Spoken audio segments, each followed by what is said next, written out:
ಎಂದಿಗೂ ಮಿಗಿಲಾದ ಭವ್ಯ ಪ್ರೇಮವ ನಿನಗೆ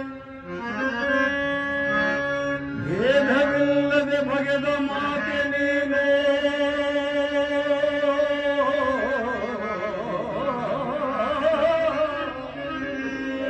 ಅಮ್ಮ.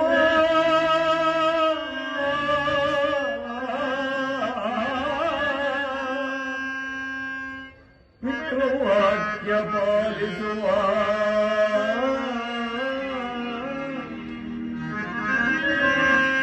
ಪಿತೃವಾಕ್ಯ ಪಾಲಿಸುವ ಪುತ್ರರತ್ನರೊಳಗೆ ಅಮರ ಕೀರ್ತಿಯಂ ಕೊಡಿಸಿದ ಮಾತೆ